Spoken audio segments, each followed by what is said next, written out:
Ibang buwan siyang nawala dyan eh. Andiyan na siya. Okay po, tayo konting katahimikan. Tayo po ay magpapasimula na ng ating gawain sa hapong ito. Pangungunahan po ng inyong lingkod ang panalangin. Maraming Diyos na makapangyarihan sa lahat, marami pong salamat at muli ay tinipon mo kami sa tahanan ni Ate Lene na kami po ay makapag-aral ng iyong mga salita. Lord, maraming salamat din sa mga pagpapalang patuloy po ninyong pinadadaloy sa bawat isa sa amin. At kung mayroon man po kaming mga problema, suliranin, alam namin, Lord, na kayo ang dakilang Panginoon, ang makapangyarihan sa lahat. Nawa po, Lord, ay abutin po ninyo ang anumang mga problema na dinadala po namin sa ngayon. At dinadalangin ko rin po ang mga kapatiran na kung mayroon man po mga karamdaman, nadanalig ako na kayo po ang Jehovah Rapha. Nawa po, Lord, ay pagalingin po ninyo. At higit po sa lahat, nawa po, Lord, ay buksan ninyo ang aming mga puso upang aming maipamuhay sa pang-araw-araw ang aming matututunan sa hapong ito. Ito po aking dalangin ay binibigay ko po ang kapurihan sa pangalan ni Jesus na aming tagapagligtas. At ngayon naman po ay makakarinig tayo ng isang tanging awitin na walang iba, siya pa rin. Si Ate Lisa. Siya pa rin. Siya pa rin.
Good.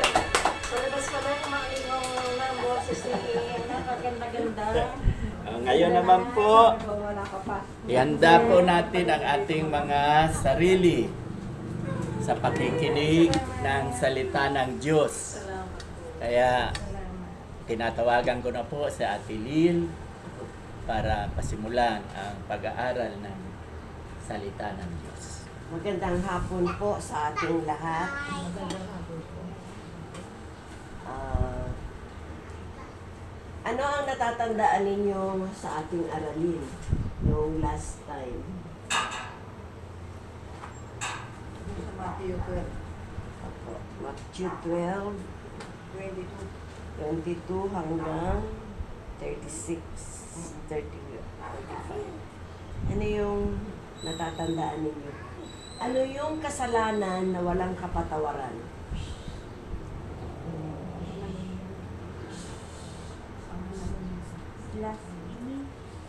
Blasphemy, no?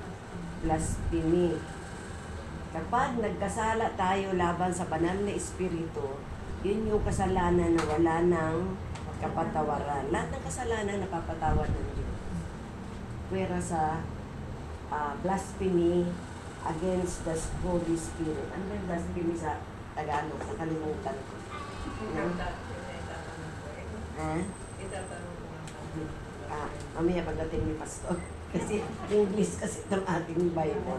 So, blasphemy, tandaan ninyo yan na baka mamaya paglalapastangan sa banal na espiritu. No? Iyon yung blasphemy. Kasi wala nang kasunod eh. Siya na ang huli. No? Huling persona. Ano ba yung tatlong persona ng Diyos? Ano sa mga Diyos, anak. Yun, no?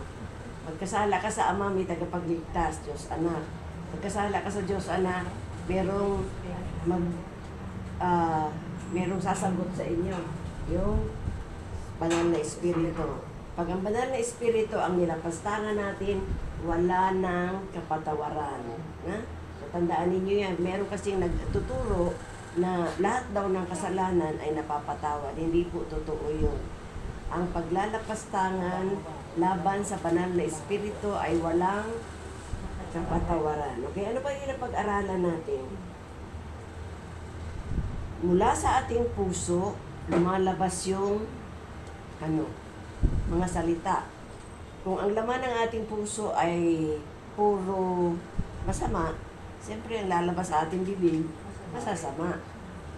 No? Ano-ano yung mga masasama na lumalabas? Chismis, pintas, pagmumura,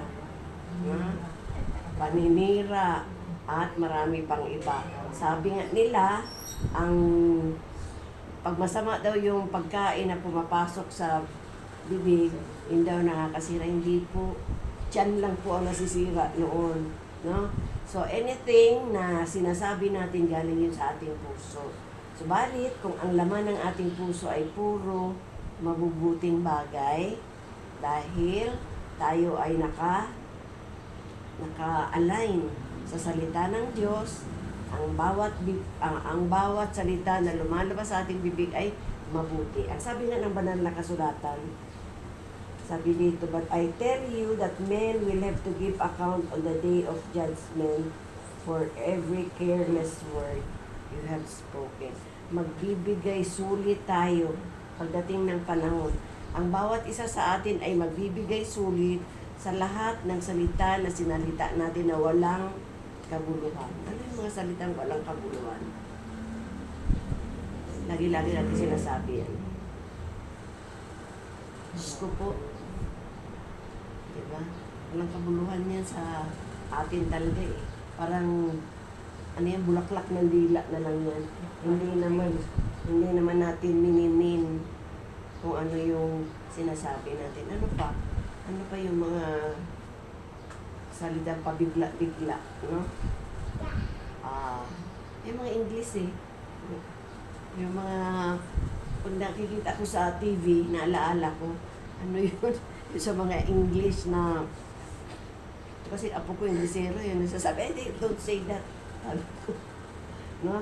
So, ano man masasamang bagay o anumang salita na sinasalita natin, we will give account ng pagdating ng panahon. Shit.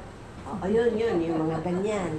Pero actually, ang shit kasi, shit, ano yan, dumi, yung pupo, yung ibig sabihin noon. Pero, ano ba gusto mong sabihin noon sa kapwa mo? Diba? Maraming sa, shit ka. Ano pagtingin mo sa kapwa mo? Diba? Pupo.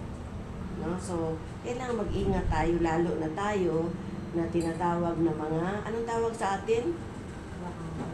Anak ng Diyos at Kristiyano. No? Dala-dala natin ang pangalan ni Kristo.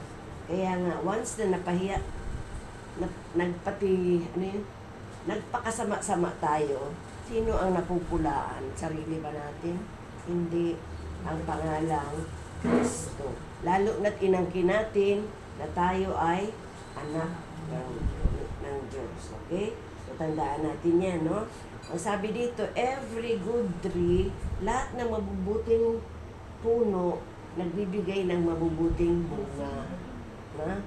So, ano ang mensahe noon para sa mga magulang?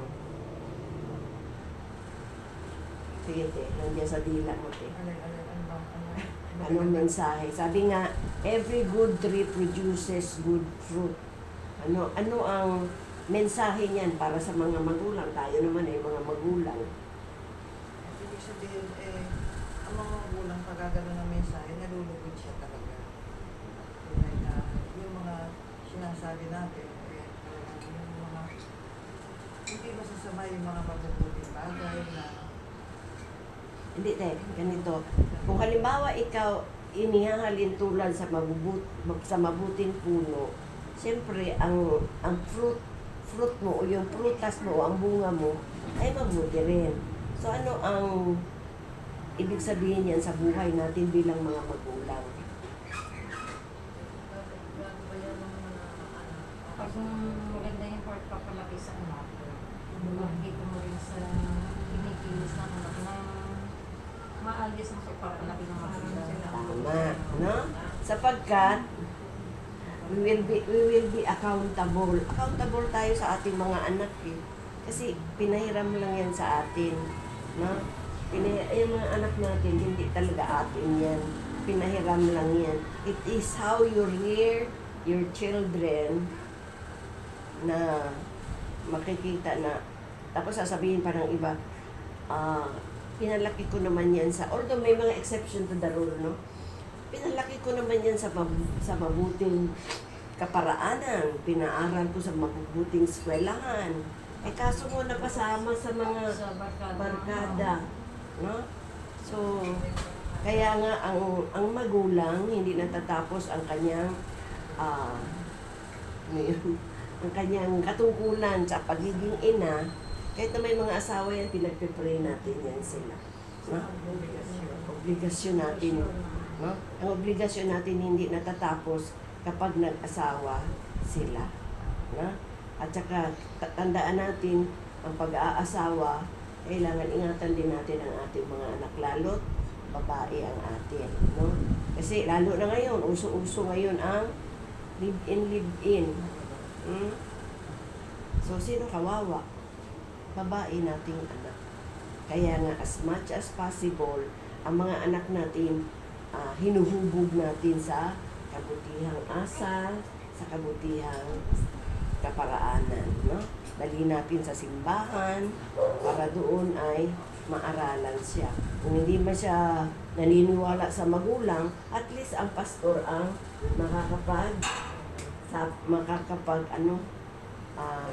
gabay, tama. Makakapaggabay sa mga ba't ko binigay yung dinero ng mga nana? Hindi, dadalhin ko sa bahay. Ako so Sa atin to. ang mga nanay lang ba ang may katungkulan sa pagpapalaki ng bata? Tatay din, no? Nanay at tatay din. Kasi pag nanay, medyo malambot-lambot. Pag tatay, takot ang mga bata. Pag isusumbugin sa tatay mo. Tatay ko susumbong. Oo. So, ganoon. Ang sabi nga ng mama ko noon, ang pagpapalaki sa anak, konting luwag, konting hila. Okay? Hindi naman laging hila. No? Minsan bibigyan mo rin siya ng kalayaan. Huwag naman laging hiniigipan. Tsaka i-explore mo. Kasi noong maliit ang mga anak ko, nagtatrabaho si Pastor sa Makati, dinadala ko rin sila. O ito yung mga malalaking building. Tapos sabi ko, i-push mo yan yung elevator para hindi ka inosente. Push mo yung elevator. O ganyan ka ako. Ito yung mga buildings dito na malalaki. Kasi ang nakikita nga lang naman nila dito, maliliit lang na building. So at least, na-widen yung kanilang horizon. Okay, punta tayo sa verse 38 hanggang 43. 45, ikaw is. Yung Bible pa. 12, 38. Oo, 38. Wala kang tanong doon sa ating tinapik. Alam nyo na mayroong kasalanan walang kapatawaran. Sa Matthew yun Matthew 12, 38, 45. Sensya na kayo, nagkasakit na naman ako at nahawa sa pastor. Sinabi naman ng mga teacher ng law Oo. at ng mga Pharisees sa kanya, Teacher, gusto po namin makita kayong gumawa ng himala. Okay, sandali. Ito na naman yung mga tao eh. Wala nang ibang hiniling kundi milagro. No? Gusto nila pagpatak ng kandila, anong po-form doon? Ano po-forma pag nagpatak ng kandila? Kung anong maihugis niya. No? So isa yan sa mga miracle na gusto nila na makita yung bubuhay na naman si Jesus ng patay. Gusto nila laging miracle. Eh sabi nga ng Bible, ano daw ang faith? Ano ang faith? Faith is not seeing only. It is by our heart. It is believing what we do not see. Naniniwala tayo, nananampalataya tayo sa mga bagay na hindi natin nakikita at mga bagay na inaasahan natin na darating. Pero ito sila, gusto nila nakikita ng kanilang mata. Ganon din ba tayo mga kapatid? Until now ba, ganyan pa rin ang ating approach sa Panginoon? Panginoon, bigyan mo naman ako ng miracle. No? Hindi na. No? Dadating at dadating yun, katulad niyang pagpapagaling. No? Sino ang nakasubok dito na pinagaling ka ng Diyos? Although, sa pagpapagaling, gumagamit ang Diyos ng doktor, gamot. Pero ang ultimate na kagalingan, hindi sa doktor yun. Ang Diyos mismo ang nagpapagaling. Sapagkat ang sabi, siya ang great healer. Na? Siya ang great healer. Okay.